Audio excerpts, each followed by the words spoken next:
ओम शांति। ओम शांति। एक बार सब हमारे साथ बोलें, ओम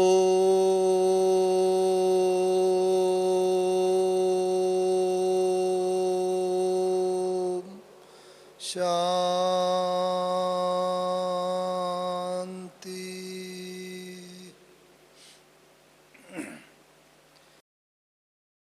ओम शांति एक ऐसा महामंत्र है जो हमें सभी परिस्थितियों पर विजय प्राप्त करा देता है। और जहाँ पर भी विजय या जीत की बात आती है, वहाँ हम सब बहुत खुशी का, शक्ति का, प्रसन्नता का अनुभव करते हैं, क्योंकि खुशी और शांति सफलता के साथ जुड़ी हुई है। हम जो भी कार्य करते हैं उसमें सफल होते हैं, विजयी होते हैं, तो खुशी होना स्वाभाविक भी है। और आज का विषय तो है ही प्रकृति जीत। हम बने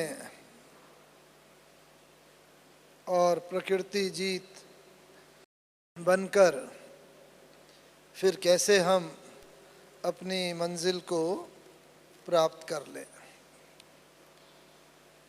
जिस संसार में हम रहते हैं, इस संसार को एक खेल कहा जाता है और कहा जाता है कि ये संसार पुरुष और प्रकृति का खेल है। पुरुष अर्थात आत्मा और प्रकृति अर्थात ये 5 तत्वों से बना हुआ हमारा शरीर। और इस पुरुष और प्रकृति के खेल में हम सब खेल रहे हैं। इसका एक अर्थ और भी हो सकता है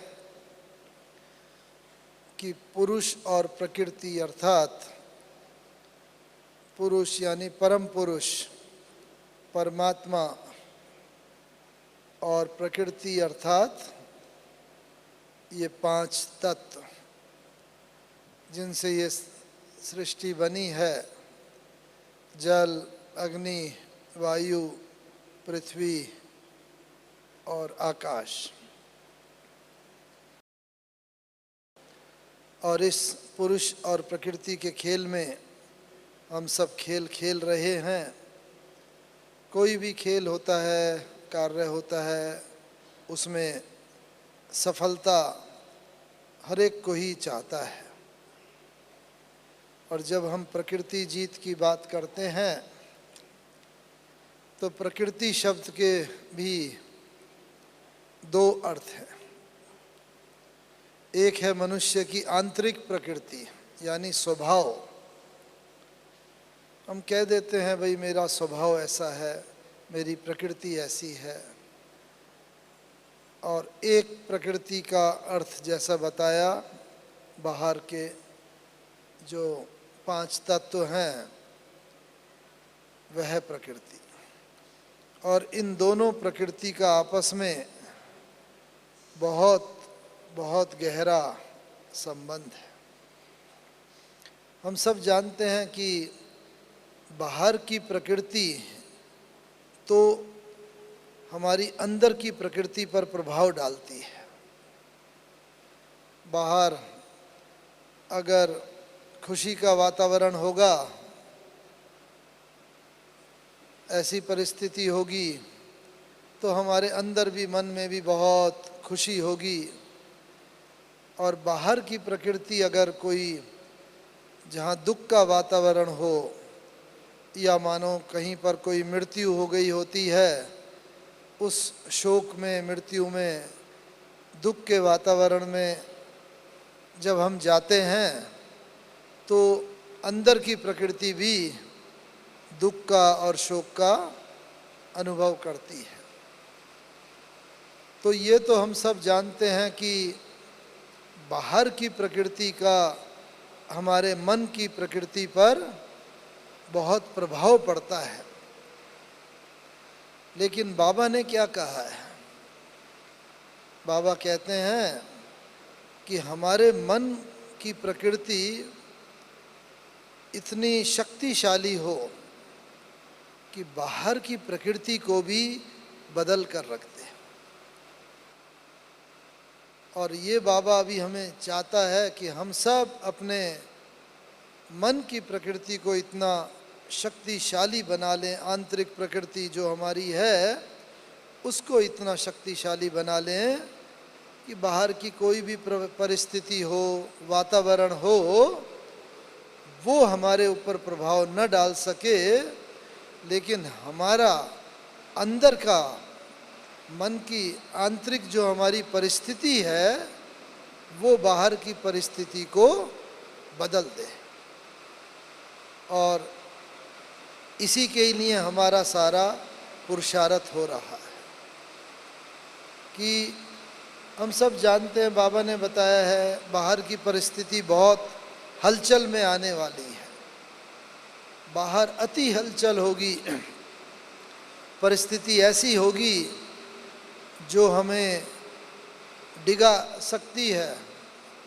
लेकिन बाबा ने कहा है हमारी आंतरिक परिस्थिति हम इतनी शक्तिशाली बना लें। कैसे बनाएंगे उसको? हम सबके सामने ब्रह्मा बाबा इस बात का उदाहरण थे। हमें सौभाग्य मिला है साकार ब्रह्मा बाबा के साथ रहने का। कुछ वर्षों तक, लगभग 6-7 वर्ष तक बाबा को बहुत क्लोज देखने का, निकट से देखने का, साथ रहने का सौभाग्य प्राप्त हुआ। लेकिन सबसे बड़ी बात यह है कि जब बाबा कर्मातीत अवस्था को प्राप्त हुए, अपनी संपूर्ण अव्यक्त फरिश्ता स्वरूप स्थिति बाबा ने प्राप्त की। कौन सी तारीख को की थी संपूर्ण फरिश्ता स्वरूप स्थिति बाबा ने? क्या तारीख थी? 18 जनवरी 1969, 1969। तो हमें ये विशेष सौभाग्य है कि 17 और 18 जनवरी 1969 को हम यहाँ मधुबन में ही थे, बाबा के सम्मुख ही थे। बाबा की अंतिम कर्मातीत फरिश्ता स्वरूप स्थिति को देखने का, उसको अनुभव करने का सौभाग्य प्राप्त हुआ।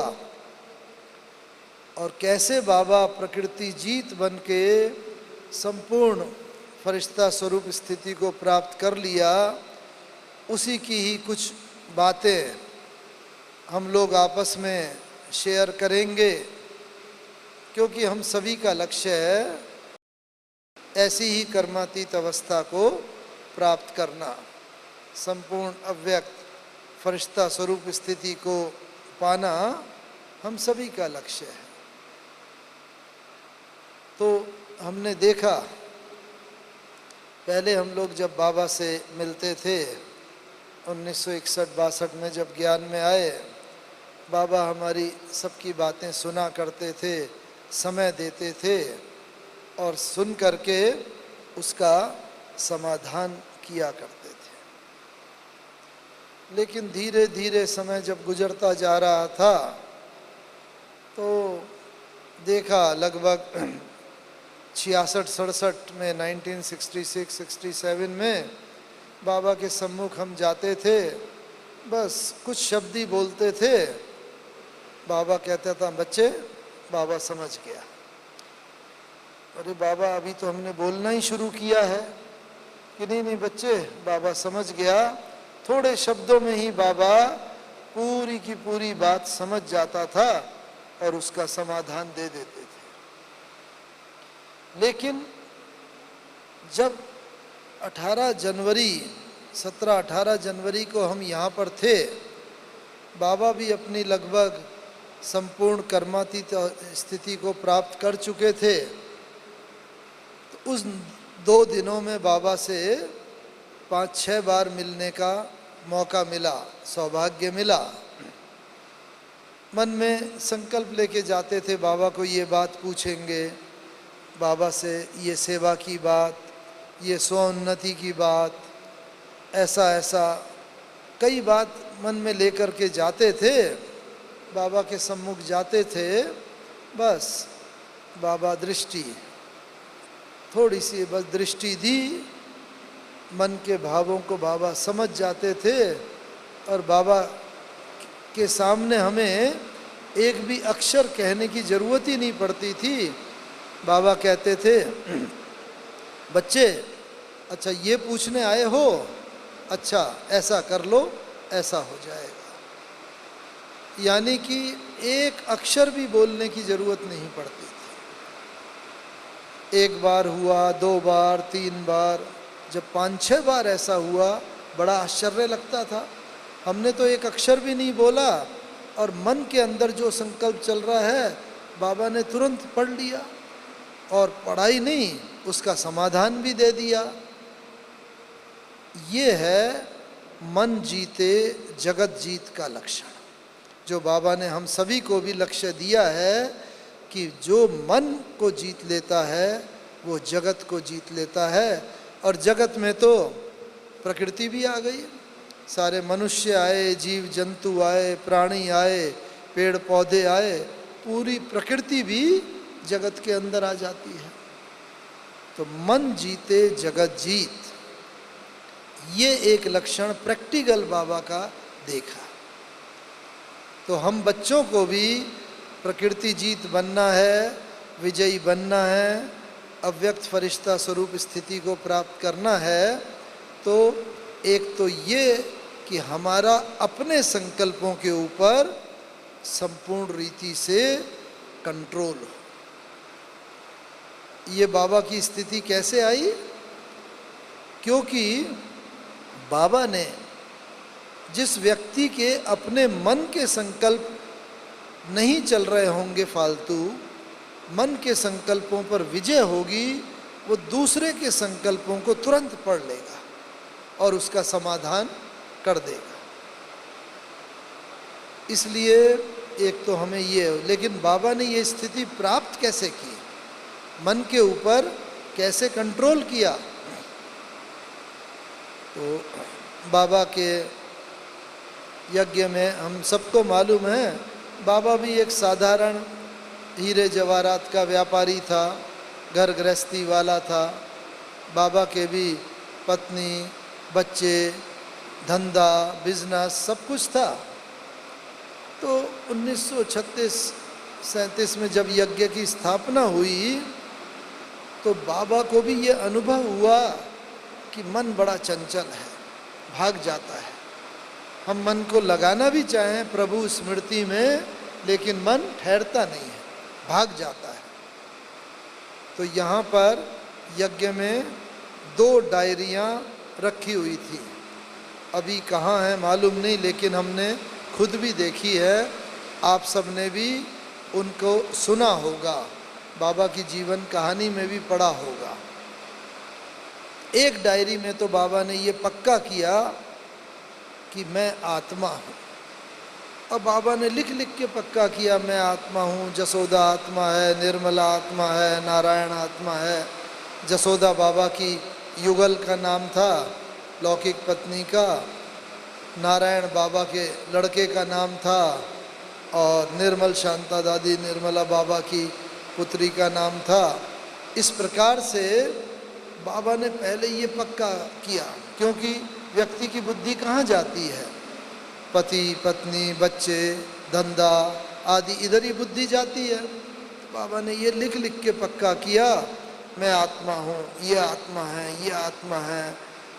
तो उससे बाबा को आत्मा का पाठ इतना पक्का हो गया, जब हम लोग मिलने जाते थे बाबा के पास, बाबा ऐसे बाहें, आओ बच्चे, आओ मीठे बच्चे, आओ स्वीट बच्चे। और हम लोग जैसे चुंबक की तरह खिंच के बाबा की बाहों में एकदम चले आते थे। क्यों? क्योंकि बाबा को ये पाठ इतना पक्का था, तो जैसे ही हम लोग बाबा की बाह में आते थे एकदम विदेही हो जाते थे, अशरीरी हो जाते थे, शरीर का भान बिल्कुल भूल जाता था। कुछ समय इस स्थिति का अनुभव करते थे, बस देह में नहीं है, फिर बाबा ऐसे प्यार से, हाँ बच्चे आओ आओ, जैसे बाबा फिर देह में खींचने का हम बच्चों को आभास देते थे। हम लोग देह में आके, कोई आत्मा देह से चली नहीं जाती, लेकिन थोड़े समय के लिए जैसे विदेही स्थिति का, अशरीरी स्थिति का अनुभव, क्योंकि बाबा को ये पाठ एकदम पक्का हो गया था। उसके बाद बाबा टोली खिलाता था, हालचाल पूछता था, और फिर एक जाता था दूसरा आता था, वो भी यही अनुभव, हर एक को ये अनुभव करता था विदेही स्थिति का, इस शरीर से न्यारी स्थिति का अनुभव। तो अभी बाबा यही चाहता है हम बच्चों की स्थिति भी ऐसी हो कि हम किसी को भी दृष्टि दें और वो आत्मा भी जैसे देह का वाहन भूल जाए, विदेही हो जाए, अशरीरी हो जाए। अब लोग अनुभव करना चाहते हैं। बाबा ने कहा सुना तो बहुत है, अनुभव करना चाहते हैं। एक तो ये बाबा की स्थिति, प्रकृति जीत, प्रकृति माने ये शरीर, इसको भी 5 तत्वों के बने हुए शरीर पर भी विजय।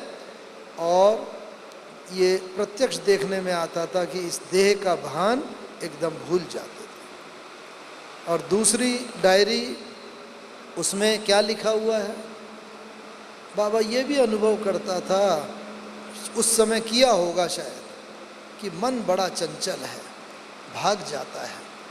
भक्ति मार्ग में भी बोलते हैं क्या करें, मन बड़ा चंचल है, न चाहते हुए भी भाग जाता है।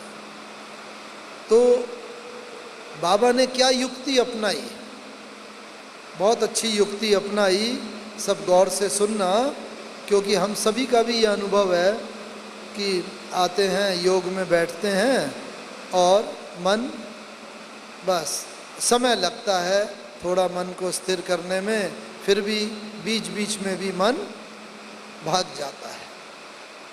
तो बाबा ने ये देखा मन भाग जाता है, तो मन को पत्र लिखा, लेटर लिखा।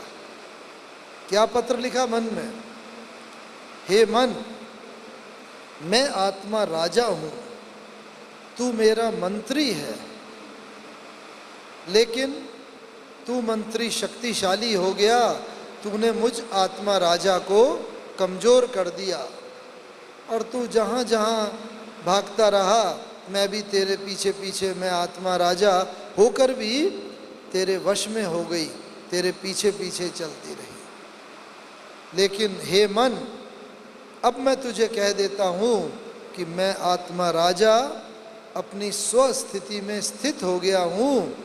अब तुझे मेरे कहने पर चलना पड़ेगा, मैं तेरे कहने पर नहीं चलूँगा। क्यों? क्योंकि मैं राजा हूँ, तू मेरा मंत्री है, तुझ मंत्री को मुझ राजा के कहने पर चलना पड़ेगा। तो बाबा ने ये मन को पत्र लिखा। ऐसे ही बाबा ने बुद्धि को भी पत्र लिखा कि हे बुद्धि,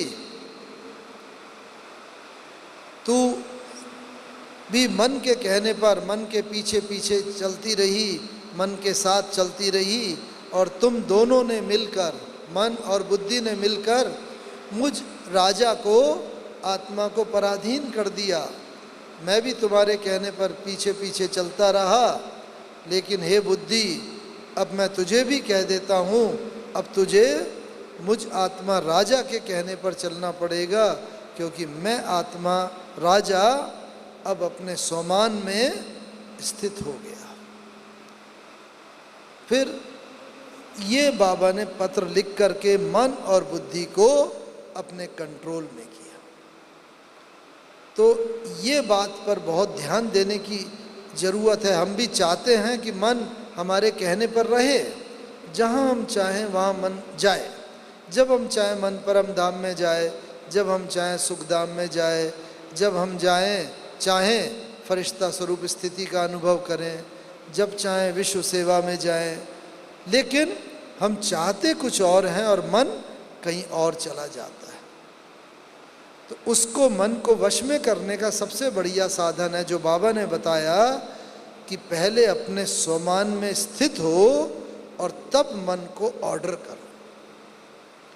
जब हम स्वमान में स्थित नहीं होते हैं और फिर मन को ऑर्डर करते हैं, मन भी हमारी बात नहीं मानता। लौकिक में भी जब कोई सरकारी अधिकारी होता है, गवर्नमेंट सर्वेंट होता है, यहाँ तक कि प्रधानमंत्री हो, राष्ट्रपति हो, जब अपनी सीट पर स्थित होते हैं सब उनका ऑर्डर मानते हैं, लेकिन जब अपनी सीट पर नहीं होते, उनका ट्रांसफ़र हो जाता है, दूसरी जगह चले जाते हैं या रिटायर हो गए या सीट पर नहीं है, कोई उनका कहा हुआ नहीं मानता। ऐसे ही अब हमें अपने मन को ऑर्डर हम करें और वो हमारी बात माने, उसके लिए ज़रूरी है पहले हम अपने स्वमान में स्थित हो।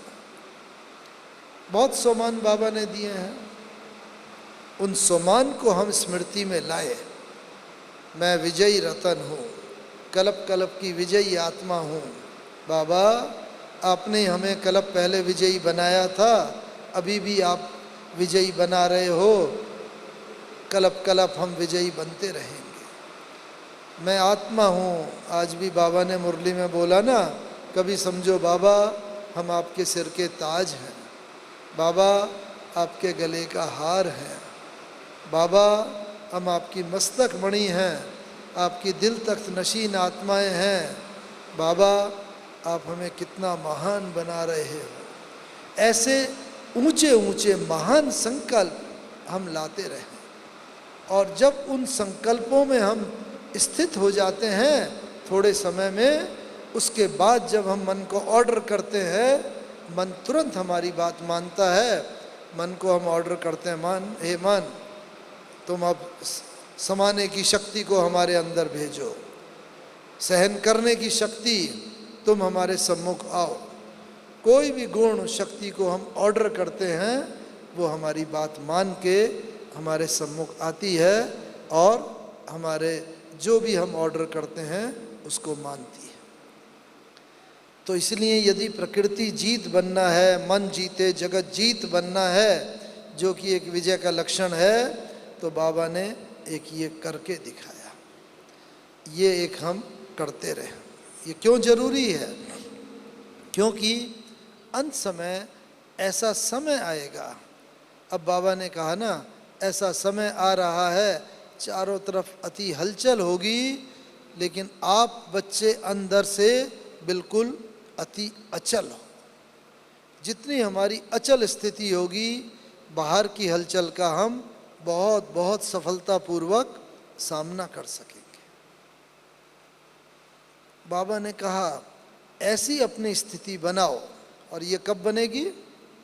जब हम प्रकृति जीत, बाबा की तरह प्रकृति जीत और बनते जाएंगे।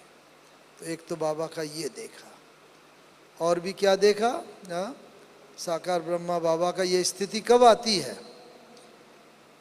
जब हमारा मन जो है ना इस विजय की स्थिति में होता है, और जैसा बताया विजय होती है वहाँ खुशी होती है, आनंद होती है, कोई भी दुख की लहर भी ना हो।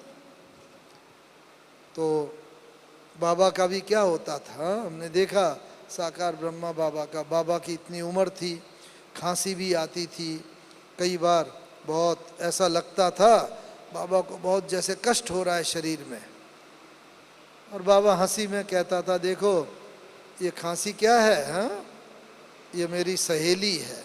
मैं शिव बाबा को कहता हूँ कई बार, बाबा मेरी सहेली से पिंड छुड़ाओ, ये हमेशा मेरे साथ रहती है और मेरा पीछा नहीं छोड़ती। तो शिव बाबा क्या कहते थे, हाँ ये खांसी जो है ना, ये तो तुम्हारा कर्म भोग है, तुम्हें चुकतू तुम्हें ही करना है, क्योंकि तुम्हारा कर्म भोग है। हर आत्मा को अपने अपने कर्म भोग को चुकतू करना है। तो जब ब्रह्मा बाबा को ही कोई कंसेशन नहीं, तो आपको या हमें कोई कंसेशन होगा? शरीर के कर्म भोग में? कुछ नहीं होगा। उसे चुकतू करना ही है, भले खुशी खुशी करें या तकलीफ के रूप में करें। लेकिन बाबा कैसे चुकतू करता था? एकदम खुशी का रूप। खांसी आ रही है, तकलीफ हो रही है, और दूसरे ही क्षण बस बाबा के देखो बच्चे, अभी ये पुराना शरीर है, पुराना शरीर है, और बस कितना तकलीफ है, पुरानी दुनिया है, कर्म भोग हैं, लेकिन नई दुनिया में हमारा कोई भी बस सब सुख ही सुख होंगे। कोई शरीर का, परिस्थिति का, किसी भी उसका कोई कर्म भोग कष्ट नहीं होगा। बच्चे बहुत खुशी में रहो। आप लोग भी ऊपर देखा होगा अपना मधुबन में हिस्ट्री हॉल है ना, वहीं बाबा क्लास कराते थे, और एक साइड में वो ट्रांसलाइट का चित्र रखा रहता था श्री कृष्ण का, छोटा विष्णु, श्री कृष्ण और लक्ष्मी नारायण का। तो बस बाबा देखो बच्चे, आज शरीर में ये व्याधि है, कल बाबा जाके ऐसा विष्णु कृष्ण बनेगा, कोई भी तकलीफ नहीं होगी, नई दुनिया होगी, नया शरीर होगा, नए तत्व होंगे, नया संसार होगा। ऐसी दुनिया में शिव बाबा हमें ले जा रहा है। बस बहुत खुशी में रहो बच्चे। और बस ऐसा बाबा उस परिस्थिति को भी, गम की, तकलीफ की परिस्थिति को भी खुशी में बदल देता था। अब बाबा के चेहरे पर फिर से खुशी की एकदम लहर आ जाती थी। अब बाबा कहता था बच्चे, हाँ क्या करो, हाँ खुशी में क्या करना चाहिए बच्चों को? बाबा कई बार कहता था खग्गियाँ मारनी चाहिए, सुना है ना?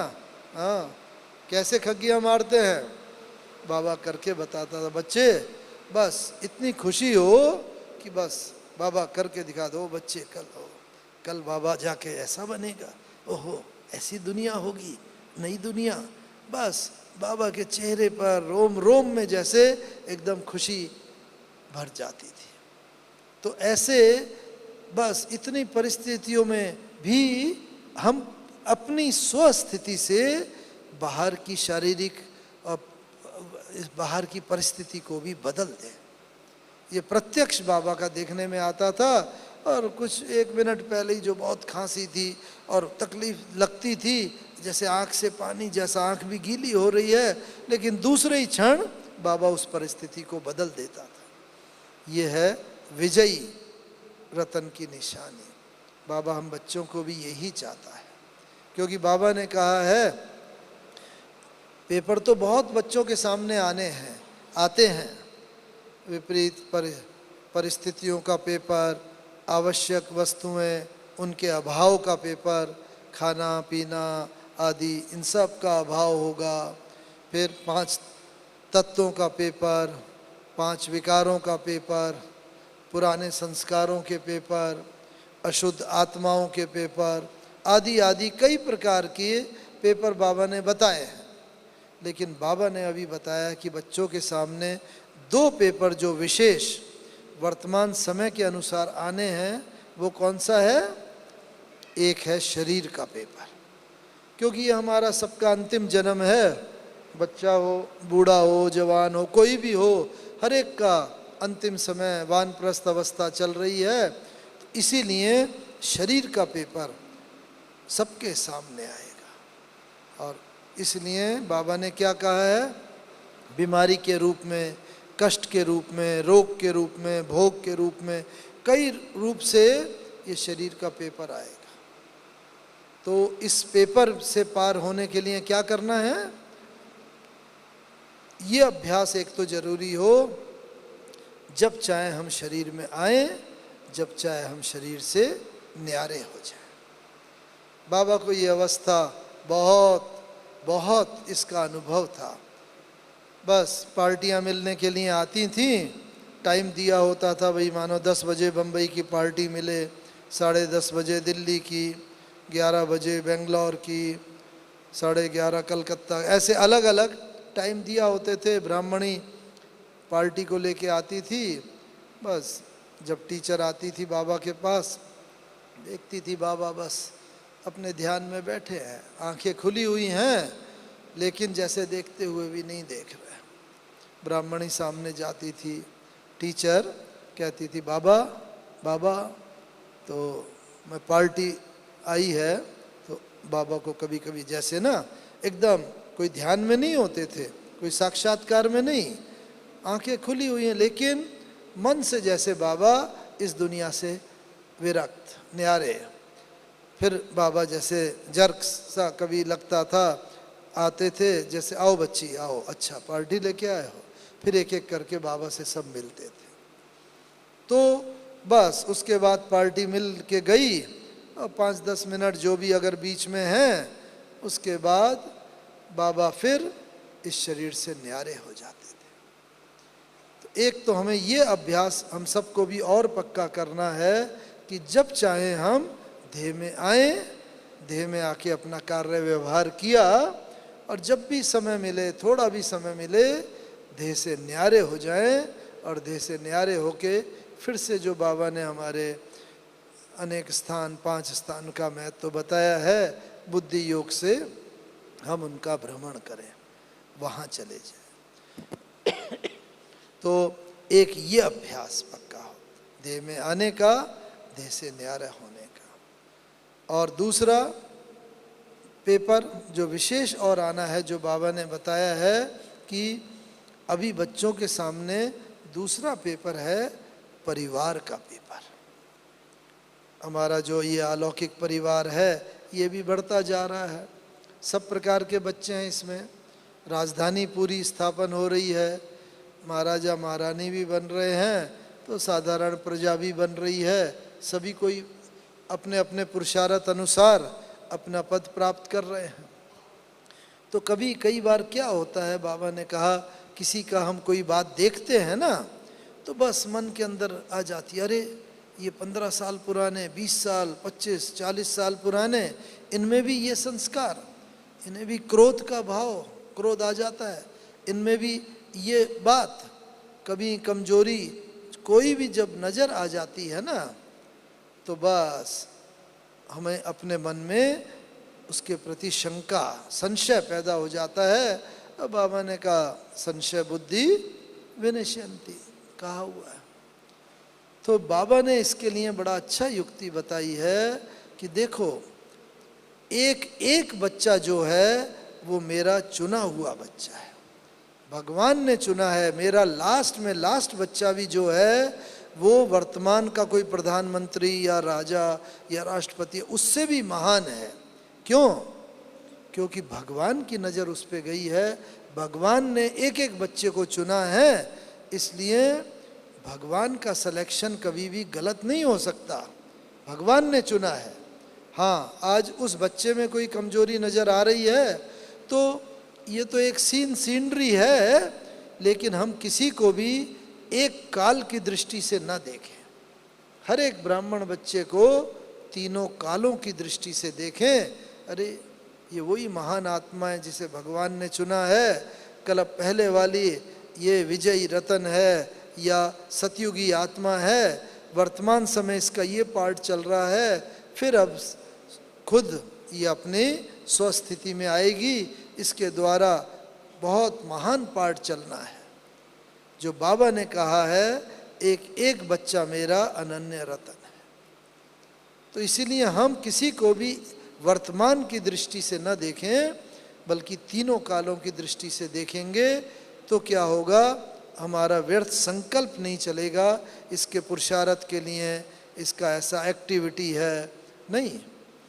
पिक्चर में भी या ड्रामा में भी क्या होता है, 2-3 घंटे की फिल्म होती है, सबका पार्ट एक जैसा थोड़ी होता है, हर एक का पार्ट अलग अलग होता है और हर दृश्य में भी अलग अलग होता है। कभी किसी का नाचने का पार्ट है, किसी का मतलब घूमने का पार्ट है, कोई कॉमेडियन है, हंसाने का है, कोई हीरो है, कोई हीरोइन है, कोई साधारण पार्ट बजा रहा है। ऐसी हर आत्मा अपना अपना पार्ट बजा रही है, लेकिन अपना पार्ट हम कितना बखूबी बजाएं वो हमें ध्यान रखना है। तो इसीलिए एक बाबा ने ये बताया है कि ये किसी को भी हम तीनों कालों की दृष्टि से देखेंगे। तीनों कालों की दृष्टि से देखते जाएंगे तो क्या होगा, बस जीत पाते जाएंगे, प्रकृति जीत। क्योंकि कोई भी आत्मा हमारे व्यर्थ संकल्प चलाने के निमित्त नहीं बनेगी। कोई भी पार्ट देखेंगे, बस कोई बात नहीं, आज उसका ये पार्ट है कमजोरी का, लेकिन कल वो आत्मा जब स्वस्थिति में और आ जाएगी, कल उसके द्वारा बाबा की प्रत्यक्षता होनी है, क्योंकि बाबा ने बताया है कि मेरा एक एक बच्चा मेरी प्रत्यक्षता के निमित्त है अपनी रीति से। तो इसीलिए कभी भी किसी के पार्ट को देख करके हम हलचल में ना आए। ये बाबा ने विशेष हम बच्चों को कहा है कि हर एक का पार्ट अपना अपना। तो और क्या देखें, बाबा ने कहा अब ऐसी, आज भी बाबा ने बताया ना, ऐसी आत्माएं आएंगी, मुरली में था ना, कमज़ोर आत्माएं। अब आने वाली आत्माएं, उनमें शक्ति नहीं होगी, इच्छा होगी हम बाबा के ज्ञान में चलें, धारणा करें, लेकिन इच्छा होते भी उनमें शक्ति नहीं होगी कि वो उन गुणों को, धारणाओं को अपने अंदर धारण कर सके। तो बाबा ने हम सब, यहाँ तो सब विजयी रतन बैठे हैं ना, हर एक को बाबा ने यही कहा है, उनको चलने के लिए भी जैसे पैर हमें देने पड़ेंगे, देखने के लिए आंखें भी, सुनने के लिए कान भी, उनको शक्ति भी हमें देनी है और ऐसी अनुभूति उन्हें करानी है। तो इसलिए, क्योंकि वो आत्मा है कमज़ोर, लेकिन इच्छा है अंदर में, और जब इच्छा है और हम उनके इष्ट देव हैं, आप सभी इष्ट देव और इष्ट देवियां बैठे हुए हो, इसीलिए हमारे द्वारा उनको उन शक्तियों का, गुणों की प्राप्ति होनी है जिसकी वो इच्छा रख के हमारे सम्मुख आते हैं। इसलिए हमें उन सब के लिए तैयार रहना है।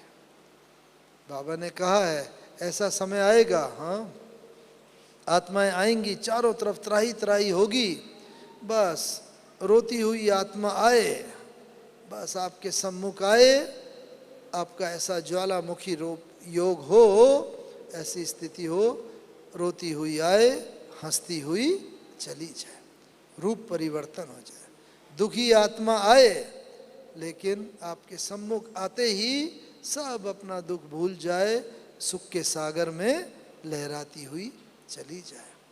अशांत आत्मा आए, अशांति से भरी हुई, लेकिन हमारे सम्मुख आए और शांति की स्थिति का अनुभव करती हुई वो चली जाए। लेकिन ये कब होगा? प्रकृति जीत जब हम बनेंगे। प्रकृति में भी अलग अलग तत्व है ना, 5 तत्व। अग्नि तत्व का क्या गुण है? अग्नि तत्व का यही गुण है कि उसमें जो भी चीज डालो उसका रूप बदल जाता है, उसकी अशुद्धि निकल जाती है, वो शुद्ध हो जाते हैं। ऐसा ही बस कोई भी दुखी, अशांत, रोती हुई आत्मा आए, उसका रूप बदल जाए, सुख होके, शांत स्वरूप होके, खुशी में लहराती हुई चली जाए। और ये तब होगा जब हमने ज्वालामुखी रूप जैसे अपना अनुभव किया होगा। योग में बस हमारी स्थिति महान और महान होती चली जाए। तो ये बाबा अभी चाहता, और बाबा के सम्मुख हम जाते थे, जैसा मैंने बताया, बस जाते थे, बस ये सोच के जाते थे, ये करेंगे, ऐसा करेंगे, ये बोलेंगे, सब भूल जाते थे, और कहने की भी एक अक्षर जरूरत नहीं पड़ती थी।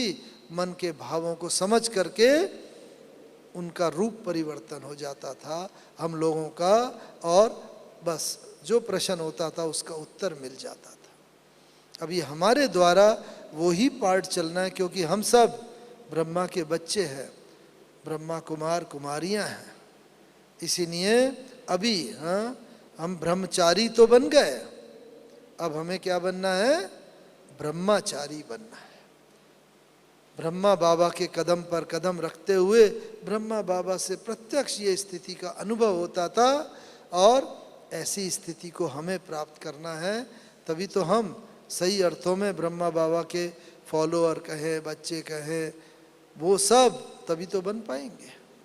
इसीलिए एक बाबा ने ये कहा, तो ये देखा बाबा का अंत समय में। और क्या देखा कि 18 जनवरी को हम सब मुरली सुन रहे थे, सामने ही हिस्ट्री हॉल में बाबा मुरली चला रहे थे।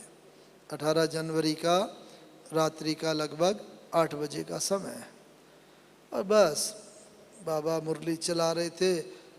उस दिन सुबह भी बाबा की तबीयत काफ़ी ठीक नहीं थी, एक दिन पहले भी खांसी का भी अनुभव बहुत होता था। लेकिन उस दिन देखा 18 जनवरी की आप रात्रि क्लास सुनो, टेप में मिलती है, कैसेट में भरी हुई, तो एक बार भी बाबा को जैसे खांसी नहीं आई, एक बार भी गला साफ करने की ज़रूरत नहीं पड़ी बाबा को, जो इस बात का सूचक है कि जब हमारी भी कर्मातीत अवस्था होगी तो जो हमारा योग बल है वो संपूर्ण रोग के ऊपर, परिस्थितियों के ऊपर संपूर्ण रीति से विजय प्राप्त कर लेगा और हम कोई भी हमारी ये शारीरिक व्याधि हमारे संपूर्ण कर्मातीत अवस्था के रास्ते में बाधक नहीं बनेगी।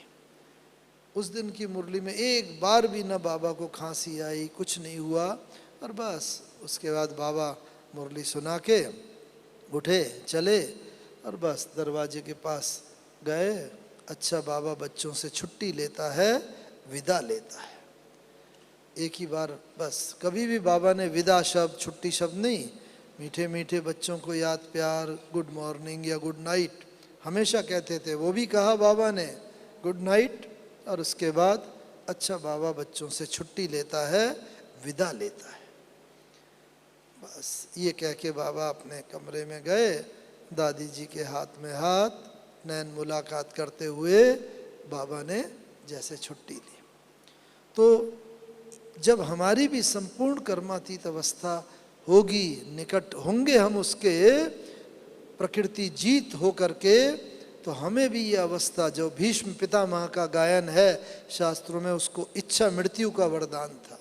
शरीर तो हम सबको छोड़ना ही है, तो ब्रह्मा बाबा की तरह हम भी, हाँ बाबा अब हम आपके पास आ रहे हैं, बस ये पुरानी देह का त्याग करके बाबा, और बाबा का ये अनुभव होगा, बाबा भी जैसे वतन में वेलकम करने के लिए खड़े हैं और हम जैसे सहज रीति से चले जाएंगे, क्योंकि गायन है अंत मते सो गति का।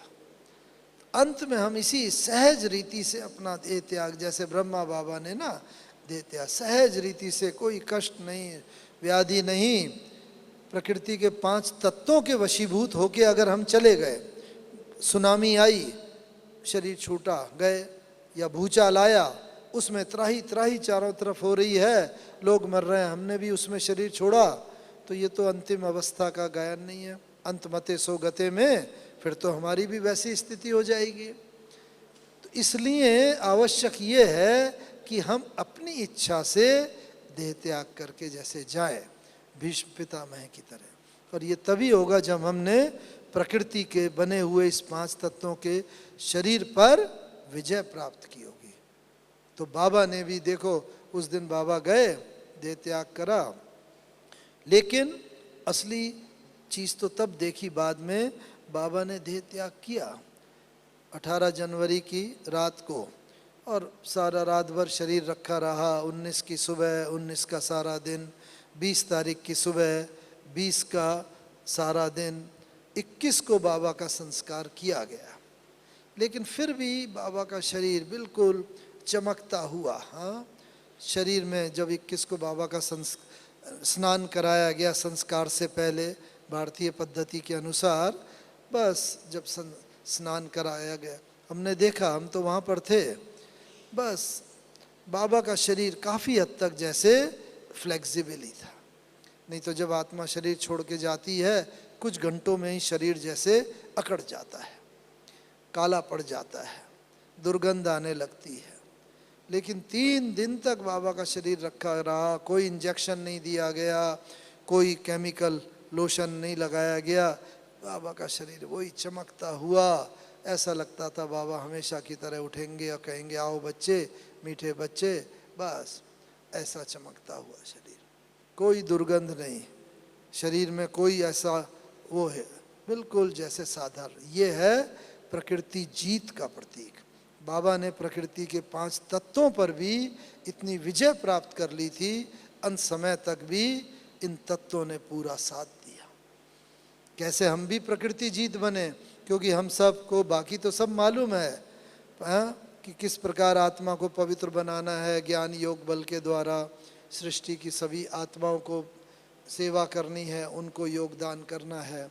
लेकिन प्रकृति के ये 5 तत्व जो है, इनको हम कैसे शुद्ध बना करके प्रकृति जीत बन के चलते रहे, ये बाबा का प्रत्यक्ष उदाहरण देखने को मिला। तो प्रकृति जीत बनने के लिए अब हम क्या करें, कुछ छोटी संक्षिप्त बातें हैं। हम प्रकृति के तत्वों को अपना मित्र बना लें, दोस्त बना लें, क्योंकि जो मित्र होता है, मित्र की समय पर रक्षा करता है, मित्र के प्राण नहीं लेता। और मित्रता किनके बीच में होती है?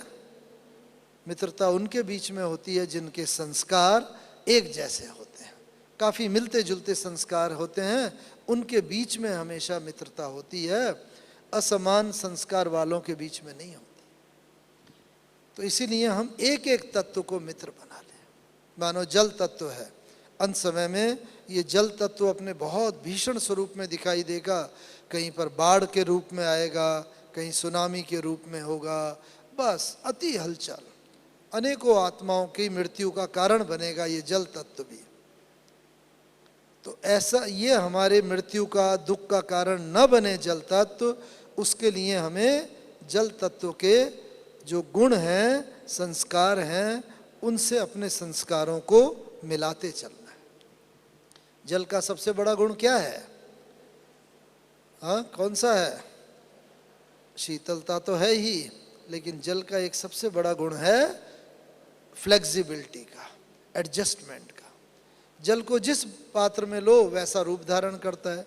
अभी जल को जैसे गिलास में लिया हुआ है, गिलास में आ गया, कटोरी में लो कटोरी में सेट हो जाएगा, थाली में लो थाली में हो जाएगा, चम्मच में भी लो चम्मच में, हर चीज़ में वो सेट हो जाता है। ऐसे ही हमारा भी ऐसा संस्कार हो, हम हर एक के साथ एडजस्ट होके चल सके। ऐसा ना हो कि इनके साथ तो एडजस्ट होना आसान है, इनके साथ मुश्किल है।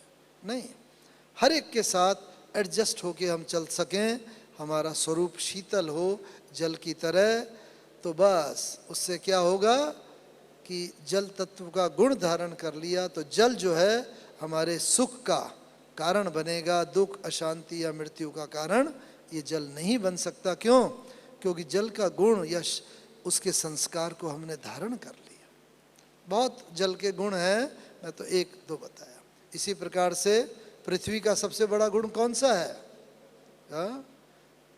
सहनशीलता तो है ही, लेकिन पृथ्वी का और भी सबसे बड़ा गुण है दातापन का। पृथ्वी हमेशा देती है। पृथ्वी में एक बीज बो दो, पूरा वृक्ष निकल आएगा, हजारों बीज पैदा हो जाएंगे। ऐसे ही पृथ्वी की तरह हम सदा दाता होके चले। दाता में कोई स्थूल चीज कोई भी हमारे सम्मुख आए, खाली हाथ न जाए। हम दाता के बच्चे, मास्टर दाता है। कोई स्थूल चीज देने की बात नहीं, उसकी तो अपनी लिमिटेशन हो सकती है, पैसा, खाना पीना, कपड़ा, लेकिन शुभ भावना, शुभ कामना, प्रेम, सहयोग, किसी हर एक आत्मा के प्रति हमारे अंदर जो भी संस्कार हैं, गुणों के, मधुरता है, प्रेम है, आदर है, सत्कार है, बस सबका हम दान करते चले। इसमें तो कोई खर्चा होता नहीं। तो पृथ्वी की तरह अगर हम जितने दाता बनते जाएंगे, कोई भी आत्मा आए बिना कुछ लिए हुए हमारे द्वार से न जाए, ये लक्ष्य रहेगा। तो जैसे हमने पृथ्वी का गुण धारण कर लिया, और पृथ्वी का गुण धारण कर लिया, तो अंत समय में चाहे जितनी पृथ्वी में हलचल होगी, अर्थक्वेक होगा, जितनी भी बहुत बिल्डिंग गिरेंगी, लोग दबेंगे, मरेंगे, हाहाकार, चीत्कार होगा, लेकिन चूँकि पृथ्वी तत्व को हमने अपना मित्र बना लिया, तो ये पृथ्वी हमारे दुख का, मृत्यु का, अशांति का कारण नहीं बन सकती, क्योंकि ये हमारी मित्र बन गई। ऐसे ही और वायु तत्व में क्या गुण है? वायु में ऊपर ले जाने का गुण है, हल्कापन। बस वायु हर चीज को हल्का ऊपर उठाती है, जो चीज़ भारी होती है वो नीचे आती है, पृथ्वी उसे अपनी तरफ खींचती है, वायु ऊपर ले जाती है। ऐसे ही हर परिस्थिति में हम सदा हल्के रहें, भारी ना हो। कोई भी परिस्थिति हो वो हमारे अंदर भारीपन पैदा ना करे, हल्का रखे। और जितने हम हल्के रहेंगे ऊपर उड़ते रहेंगे। और उससे क्या होगा, वायु का अगर ये हमने अपने अंदर गुण धारण कर लिया तो अंत समय में बहुत साइक्लोन आएंगे, तूफान आएंगे, चारों तरफ हाहाकार होगा, समुद्री तूफान भी बहुत आएंगे जो विनाश का कारण बनेंगे, लाखों लोगों की मृत्यु का कारण। आज भी अमेरिका में देखो, इतना समृद्ध राष्ट्र है लेकिन प्रकृति के हलचल के आगे वो भी कुछ नहीं कर पाता है। क्यों? क्योंकि प्रकृति जो अपना, प्रकृति को जो इसने भी दोहन किया है बहुत ज़्यादा, ये समय है प्रकृति उससे जैसे कि बदला लेने का, वो चल रहा है। तो इसीलिए इस वायु तत्व के समान उसके गुण को धारण करके हम जितने हल्के होते रहेंगे तो अंत समय में जितना साइक्लोन होगा, 150, 200, 250 की रफ्तार से हवा भी बहेगी चारों तरफ, लेकिन ये साइक्लोन, ये सब दुख और अशांति का हमारे कारण नहीं बन सकते, क्योंकि वायु तत्व के गुणों को धारण करके हमने उसे भी अपना मित्र बना लिया। ऐसे ही आकाश तत्व, हाँ, क्या गुण है विशेष? विशालता का। बाबा कई बार कहते हैं, बच्चे ऐसा दिल हो विशाल, फिराक दिल, बड़ा दिल, कोई भी आए कुछ इच्छा लेके आए, हमारा हाथ हमेशा दातापन का हो। बस जैसे इष्ट देवों के हाथ होते हैं ना, बस तथास्तु। ऐसे ही ये कब होगा? जब हमारा कम्युनिकेशन विश्व की सब आत्माओं के साथ होगा। बस आकाश में आज वैज्ञानिकों ने सैटेलाइट छोड़े हुए हैं और उन सैटेलाइट के थ्रू हम मोबाइल, टीवी, रेडियो, कोई भी कम्युनिकेशन के द्वारा तुरंत ही संपर्क स्थापित कर लेते हैं, सबसे बात होती है। लेकिन वास्तविक जीवन में क्या होता है? जिनसे हमारे संबंध अच्छे होते हैं उनसे तो हम बात करना चाहते हैं, उनकी कंपनी चाहते हैं, उनके साथ रहते हैं, लेकिन जिनसे हमारे संबंध उतने अच्छे नहीं होते तो सामने भी अगर आएगा तो भी नज़र बचा के चले जाएंगे, बात करने की उनसे दिल नहीं होगी। तो बाबा चाहता है हर एक आत्मा से, जैसे आकाश कम्युनिकेशन के निमित्त है, मोबाइल, इन सब एक दूसरे से दुनिया के किसी कोने से कहीं बात कर सकते हैं, ऐसे ही हमारा सृष्टि की सर्व आत्माओं से संबंध हो, कनेक्शन हो। कोई भी आत्मा से ऐसा ना हो किन्हीं के प्रति लाइकिंग हो, किन्हीं के प्रति डिसलाइकिंग हो, किन्हीं को हम चाहें उनसे बहुत बात करें, समय दें, किन्हीं से कुछ भी बात ना करें, नहीं। इसीलिए बाबा कहते हैं अमृत वेले उठ करके हर सृष्टि की सर्व आत्माओं को एमर्ज करके उन्हें शक्ति का, योग का दान दो। विश्व महाराजन बनने की यही विधि है। विश्व की एक एक आत्मा से हमारा संपर्क होगा, मानसिक रूप से जितना, क्योंकि स्थूल रीति से तो सब जगह जाने का संभव नहीं है, इसीलिए मानसिक रूप से जितना होगा तभी हम विश्व महाराजन, विश्व महारानी, चक्रवर्ती राजा जो बाबा कहता है सुदर्शन चक्र फिराओ, तो तब हम ऐसे महान बन सकते हैं। तो ये एक एक तत्व हमें यही सिखाता है, क्योंकि अंतिम पेपर ये प्रकृति के 5 तत्वों का है। इसके लिए हमें बिल्कुल तैयार रहना है, मानसिक रीति से भी, शारीरिक रीति से भी, और ये तभी होगा जब हमने इसका अभ्यास किया होगा। प्रकृति के जो तत्व हैं इनके साथ हमारी रोज वार्तालाप। आज विज्ञान ने भी ये सिद्ध कर दिया है कि ये बाहर के तत्व जो है ना, ये और कुछ नहीं, हमारी अपनी प्रकृति का रिफ्लेक्शन है। हमारे मन में जो संकल्प, विज्ञान ने भी, बस जापान के साइंटिस्ट हैं प्रोफेसर एमोटो करके, उन्होंने बस ये जो सिद्ध करा है, गिलास में पानी लिया, पॉजिटिव विचार दिए, उसके पॉजिटिव विचार के संकल्प क्रिस्टल बहुत अच्छे फॉर्म हुए, और जहाँ निगेटिव विचार, भाई मैं तुमसे घृणा करता हूँ, मेरा तुम दुश्मन हो, निगेटिव विचार, उसके अंदर वही पानी, वही चीज़, लेकिन निगेटिव क्रिस्टल फॉर्म हुए। तो हमारे शरीर में भी तो पानी है तत्व, विज्ञान ने ये सिद्ध कर दिया है, हमारे विचारों का प्रभाव हमारे जल, अग्नि, वायु, पृथ्वी ये जो है इस पर पूरा पड़ता है। इसका प्रभाव, इसका मतलब बाहर की प्रकृति पर भी। तो आज बस बाबा यही चाहता है हम बच्चों से कि सबसे पहले तो हम अपनी इस प्रकृति को जितना हो सुधारें, पवित्र करें, और बाहर की प्रकृति जो है हमारी आंतरिक प्रकृति का ही रिफ्लेक्शन है। जैसी हमारी आंतरिक प्रकृति होगी वैसी ही हमारी बाहर की प्रकृति, ये 5 तत्व होगी। और उन पर विजय पाने का साधन यही है बाहर के तत्वों पर, कि हमारी आंतरिक प्रकृति को भी हम शुद्ध करते चलें। और ब्रह्मा बाबा में यही देखा। बस ब्रह्मा बाबा के अंदर ना कोई भी व्यक्ति उनके सम्मुख जाता था, संपूर्णता का, संतुष्टता का, सर्व प्राप्तियों का अनुभव करता था। आज बस बाबा हम बच्चों से भी यही चाहता है कि हम बच्चों के द्वारा भी दूसरी सर्व आत्मा इनका अनुभव करें, और फिर हम उनको उनके सही जो लक्ष्य है उसकी तरफ भेजने का जस निमित्त बनेंगे। ओम शांति, ओम शांति।